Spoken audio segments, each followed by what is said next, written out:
we're going to talk about this Minuet. Is it really by Bach? Actually, it's not. Everyone probably thinks so, because this piece is just so famous.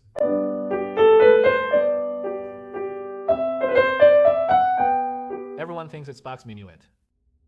But the real answer is it's by Petzold. I don't know his name in Chinese. 佩措尔德。 Xiaoyan, you're good.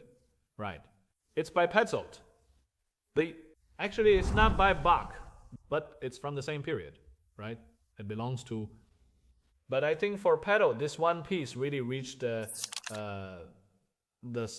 pinnacle of his life, because everyone thinks it's Bach's. But anyway, I really loved this piece when I was a kid. I remember the first time I heard it, it was on the radio in Beijing. You know, back then it was, well, something else entirely. We could tune into that channel and then record it. Sometimes when I wasn't there or at kindergarten, I'd record it. I had a little tape recorder. And then I heard the orchestral version for the first time, the Baroque orchestra version. And it sounded a bit like, it also had that, you know, harpsichord. The sound of the early piano, the harpsichord. Yes, the harpsichord. The sound of the harpsichord. It had a huge impact on me at the time, because I didn't expect it back then. I thought, so this is ancient music. Western ancient music is like this, because I'd heard a lot of erhu back then.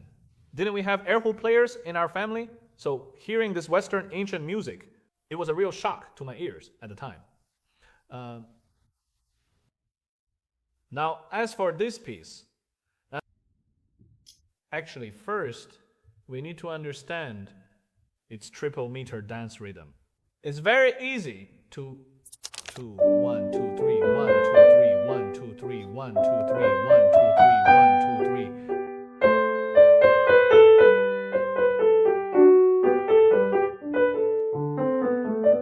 More importantly, the most vital part of the Baroque period is ornamentation. This is called ornamentation. How do you play this? Look.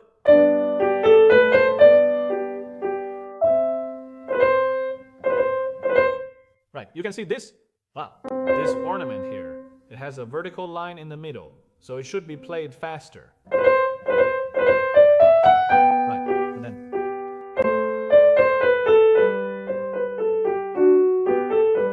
this one is on the beat.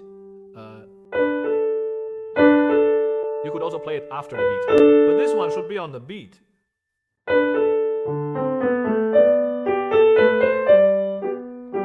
Similarly, it must be fast.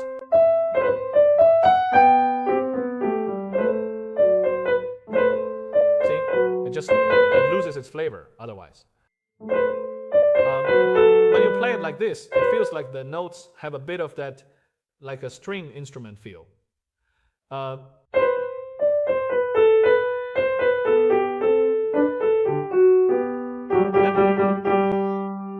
Okay, now what I just mentioned was very basic, but actually when performing this piece with a composer like Bach, especially Bach, aside from the ornaments he might write, if you look at his scores, he didn't write anything else. No slurs, nothing at all.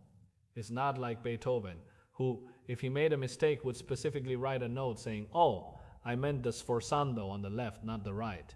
He was always extremely meticulous. But Bach, he almost leaves it up to you to interpret.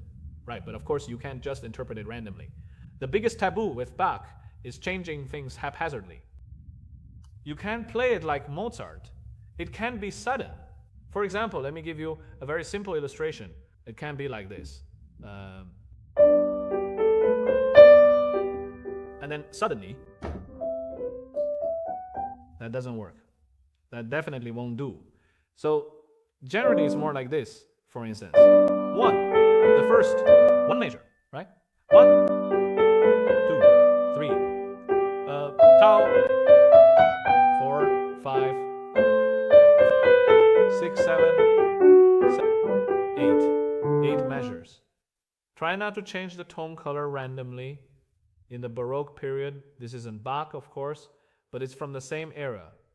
Changing it randomly just sounds very strange, you know.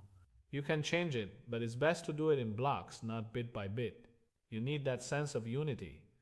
I had this problem playing Bach as a kid too. I love changing things up.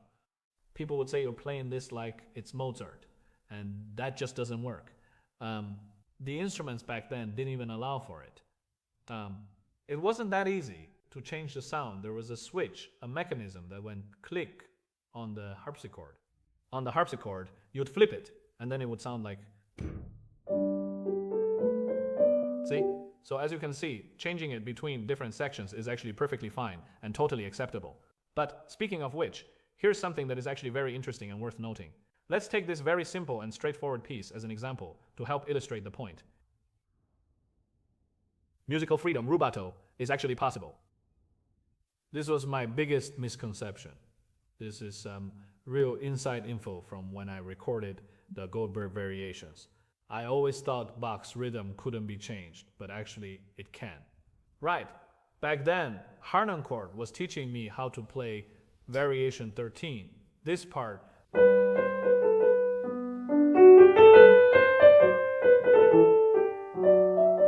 I was just watching the maestro, and he terrified me.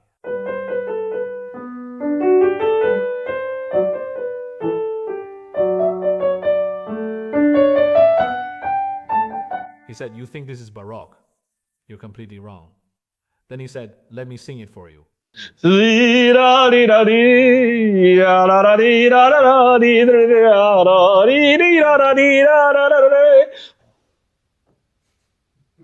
Back then I was like, can I really play it this way? He said, yeah. He said, you know, Baroque isn't like that. It's like when you listen to classical music, you think it's just block by block, like something that's totally rigid. He said, no. He said, if you do it that way, it's over. He said, who would even play Bach then? So after that, I started playing like this.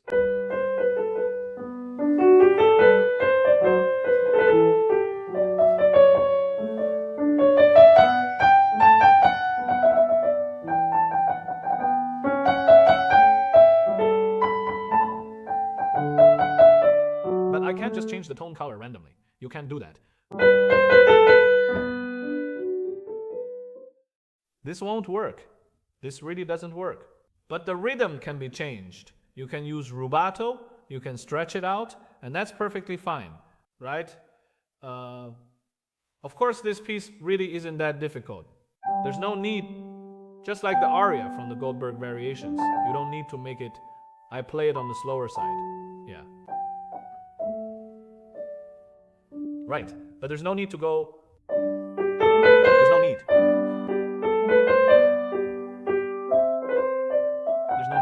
Absolutely no need. Theoretically speaking, playing it this way is fine, but there's no need because this is just a very simple minuet. I suggest that the simpler the better.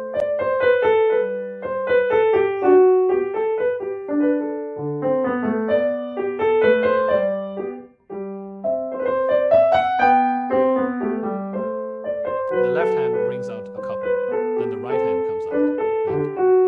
And then this slightly more intimate sound. You can go down just a little bit more. How is this intimacy expressed?